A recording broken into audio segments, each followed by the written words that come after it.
नमस्कार, मैं हूं देवांशु। आप देख रहे हैं न्यूज़ फर्निचर। झारखंड में विधानसभा के चुनाव हो रहे हैं और चुनाव से एन पहले महागठबंधन को महा झटका, बड़ा झटका जो है वो लगा है। बीते 5 दिनों से बिहार के नेता प्रतिपक्ष तेजस्वी यादव रांची में जमे हुए हैं और सब कुछ जो है अपनी पार्टी के लिए चंगा करने या सही करने में लगे हैं। इस बीच महागठबंधन से बड़ी खबर आ रही है। बड़ी खबर ये कि लेफ्ट पार्टी ने महागठबंधन का दामन जो है वो झारखंड में छोड़ दिया है। CPI-ML ने अपने 5 उम्मीदवारों की लिस्ट जो है वो जारी कर दी है और कौन है वो सीट जहां से CPI-ML के उम्मीदवार लड़ेंगे और कौन कौन उम्मीदवार हैं हम सब कुछ बताएंगे। लेकिन जिस तरीके से बीते 5 दिनों से रांची में कैंप कर रहे हैं तेजस्वी यादव, लगातार पार्टी के नेताओं से मिल रहे हैं और 2 दफा हेमंत सोरेन से मिल चुके हैं और 2 दफा प्रेस कॉन्फ्रेंस जो है उनके पार्टी के कद्दावर नेता मनोज झा कर चुके हैं। लेकिन इसके बावजूद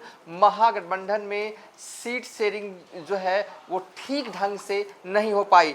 3 दिन पहले जो है वो ऐलान किया गया कि JMM जो है वो 70 सीटों पर चुनाव लड़ेगी। RJD को जो है वो 11 सीटें, RJD प्लस माले को 11 सीटें दी जाएंगी। लेकिन ये फॉर्मूला ऐलान तो किया गया, JMM की पहली लिस्ट भी जारी हो गई, कल देर रात कांग्रेस की भी पहली लिस्ट जारी हो गई। लेकिन RJD जो है इस फॉर्मूले से नाखुश थी। लगातार अल्टीमेटम दिए गए मनोज झा की तरफ से, उस अल्टीमेटम को JMM की तरफ से और कांग्रेस की तरफ से नहीं माना गया। इस बीच लग रहा था कि माले जो है वहां पर सब कुछ, माले पार्टी साइड में लग रहा था कि सब कुछ ठीक चल रहा है, 4 सीटें माले को दी जाएंगी, 7 सीटें जो हैं वो RJD को मिल रही है। लेकिन एक सीट बिश्रामपुर सीट को लेकर पेच फंसा हुआ था। RJD ये सीट हर हाल में चाहती थी और ये सीट पर बात बन गई। RJD को ये सीट जो हमारे सूत्र बता रहे हैं मिलने जा रही है। पिछली दफा यानी कि साल 2019 में भी इस सीट को लेकर जो है वो पेच फंसा था, लेकिन उस वक्त ये सीट कांग्रेस को मिल गई थी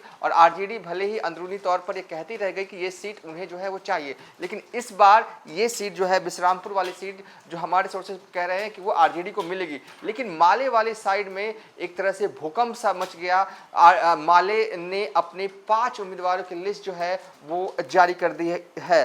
तो निरसा, सिंदरी, जमुआ, बागडोर और धनवार विधानसभा सीट से माले ने अपने उम्मीदवार जो हैं उतार दिए हैं। दरअसल राज धनवार सीट को लेकर ही लड़ाई जो है माले की साइड से शुरू हुई थी। माले और JMM के बीच में टनाटनी शुरू हो गई थी, ठन गई थी इस सीट को लेकर। दरअसल माले का साफ तौर पर कहना था कि वहां इनकी पार्टी का वजूद जो है वो बहुत ही स्ट्रांग जोन में है, सो ये सीट उन्हें चाहिए तो चाहिए। लेकिन JMM ने ये सीट माले को नहीं दी और आखिरकार आज माले ने झारखंड में 5 विधानसभा सीटों पर उम्मीदवार जो हैं उतार दिए हैं। निरसा से अरूप चटर्जी चुनाव लड़ेंगे माले के टिकट पर, सिंदरी से चंद्रदेव महतो चुनाव लड़ेंगे, जमुआ से अशोक पासवान चुनाव लड़ेंगे, बागडोर से विनोद सिंह चुनाव लड़ेंगे और धनबाद से राजकुमार यादव जो हैं वो चुनाव लड़ेंगे। इन 5 सीटों पर माले की तरफ से लिस्ट जो है वो जारी कर दिया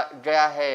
5 दिनों से लगातार तेजस्वी यादव रांची में कैंप कर रहे हैं। 70 सीटों पर जो है वो JMM प्लस कांग्रेस जो है वो चुनाव लड़ रही है और 11 सीट जो है वो RJD और माले के लिए छोड़ी गई थी।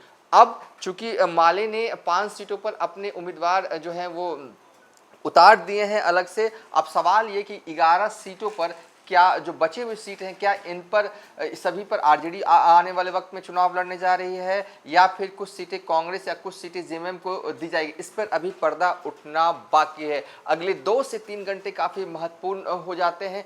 बहरहाल हो जो भी, लेकिन जो डिमांड जो इंटरनल तौर पर RJD की तरफ से हेमंत सोरेन के सामने की गई थी वो डिमांड फिलहाल जो है वो पूरी हो गई है। जो हमारे सूत्र बता रहे हैं बिश्रामपुर सीट इस बार RJD के कोटे में जा रही है। अब सवाल ये कि 7 सीट पर तो चुनाव लड़ रही है, लेकिन माले एग्जिट कर चुकी है महागठबंधन से, तो बची हुई 4 सीटों पर वो किससे जाएगा? क्या RJD ये 4 सीटों पर चुनाव लड़ेगी या JMM और कांग्रेस भी इन सीटों पर जो है वो चुनाव लड़ेगी? कौन लड़ेगा ये अभी क्लियर नहीं है। तो अगले 2 से 3 घंटे काफ़ी महत्वपूर्ण हैं।